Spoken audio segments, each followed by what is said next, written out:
भाई साहब, वो सामने टंगी सूती साड़ी दिखा दीजिए। अपने जान पहचान वाले श्यामलाल जी की कपड़े की दुकान पर पहुंची शोभा ने पूरी दुकान का मुआयना करने के बाद अपनी उंगलियों से इशारा किया। श्यामलाल जी का इशारा पाकर दुकान में मौजूद कर्मचारी ने झटपट उस सूती साड़ी के कई और डिजाइन शोभा के सामने रख दिए। बताइए बहन जी, कौन सी साड़ी दे दूं? ये हल्के रंग वाली कितने की आएगी? ये तो बहुत सस्ती है, मात्र 200 रुपए की। इससे भी कोई सस्ती साड़ी है क्या?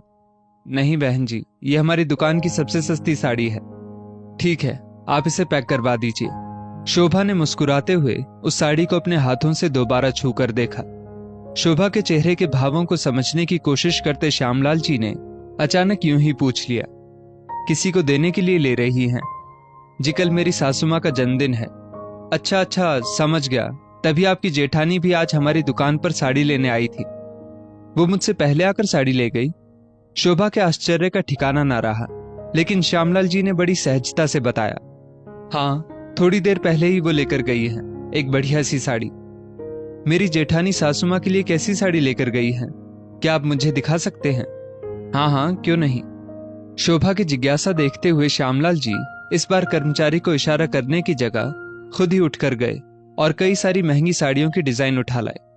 देखिए, शायद इनमें से ही वो एक साड़ी ले गई है। कितने की आएगी ये साड़ियां?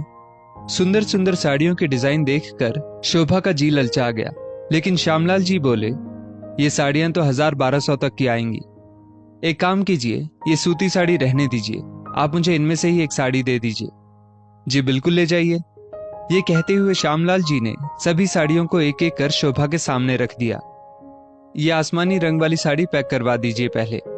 खुद के द्वारा पसंद की गई वो सस्ती साड़ी छोड़कर शोभा अपनी सास के लिए एक अच्छी क्वालिटी की साड़ी लेकर श्यामलाल जी की दुकान से खुशी खुशी रवाना हुई।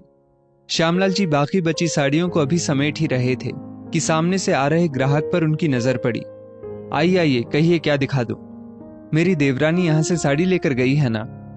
अभी अभी श्यामलाल जी की दुकान पर पहुंची शोभा की जेठानी रंजना ने आखिर पूछ ही लिया, लेकिन श्यामलाल जी ने भी ग्राहक के सवाल का जवाब देना जरूरी समझा। हाँ, वो एक साड़ी लेकर तो गई है, लेकिन बात क्या है?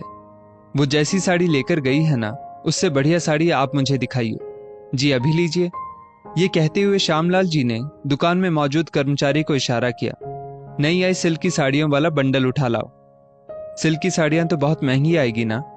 जी बहन जी, लेकिन आपकी देवरानी तो अभी अभी ये 1000-1200 वाली साड़ियों में से एक साड़ी लेकर गई है। अब इससे महंगी तो ये सिल्क वाली ही आएगी।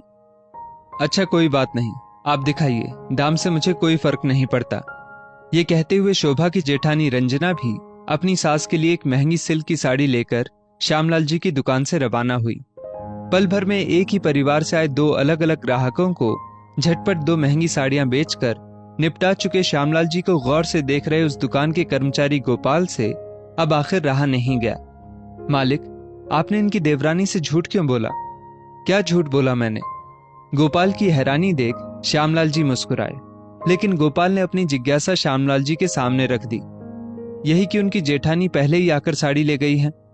अरे भाई, पहले लेकर जाएं या बाद में, वो साड़ी लेकर तो गई ना।